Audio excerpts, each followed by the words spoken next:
Hello my dear friends, late night thoughts of your person. നിങ്ങൾ സ്നേഹിക്കുന്ന വ്യക്തി ഇന്നലെ രാത്രിയിൽ നിങ്ങളെക്കുറിച്ച് എന്തൊക്കെ കാര്യങ്ങളാണ് ചിന്തിച്ചിരിക്കുന്നത് എന്ന് നമുക്ക് നോക്കാം. നമുക്കിവിടെ വന്നിരിക്കുന്നത് knight of cups, 10 of cups, 3 of സോഴ്സിന്റെ എനർജിയാണ്.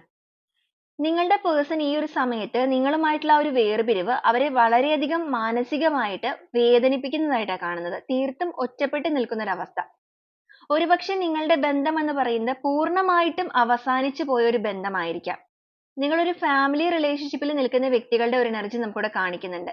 എന്നാൽ ഈ ഒരു ടൈമിൽ ഈ ഒരു പേഴ്സൺ നിങ്ങളെയും നിങ്ങളുടെ ഫാമിലിയെയും, ഇപ്പോൾ നിങ്ങളൊരു കുട്ടികളൊക്കെ ഉള്ള ഒരു കുടുംബമാണെന്നുണ്ടെങ്കിൽ നിങ്ങളുടെ ആ ഒരു ഫാമിലി അവർക്ക് ഒരുപാട് മിസ് ചെയ്യുന്നു. അവർക്ക് അതിലേക്ക് തിരിച്ചു വരണമെന്നും മനസ്സുകൊണ്ട് അവർ ഒരുപാട് ആഗ്രഹിക്കുന്നതായിട്ടാണ് കാണുന്നത്. ആ ഒരു ആഗ്രഹത്തിന്റെ ഭാഗമായിട്ട് നൈറ്റ് ഓഫ് കപ്സ് ആണ് വന്നിരിക്കുന്നത്.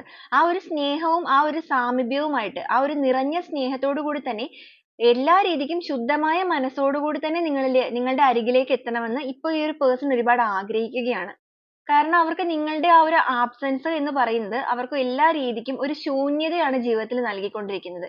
ആ ഒരു ശൂന്യത എല്ലാ രീതിക്കും നികത്തണമെന്ന് ആഗ്രഹിച്ചുകൊണ്ട് തന്നെ ഈ ഒരു പേഴ്സൺ ഇപ്പോൾ നിങ്ങളെ ഒരുപാട് മാനിഫെസ്റ്റ് ചെയ്യുന്നു. നിങ്ങളുടെ ജീവിതത്തിലേക്ക് കടന്നു വരണം. ആ ഒരു കുടുംബത്തിന്റെ സന്തോഷം വീണ്ടെടുക്കണമെന്നാണ് അവരിപ്പോൾ ഏറ്റവും കൂടുതലായിട്ട് ചിന്തിച്ചുകൊണ്ടിരിക്കുന്നത്. ആ ഒരു എനർജിയാണ് നമുക്ക് ഈ ഒരു സമയത്ത് അവരുടെ ഒരു ലേറ്റ് നൈറ്റ് തോട്ട്സ് ആയിട്ട് കിട്ടുന്നത്.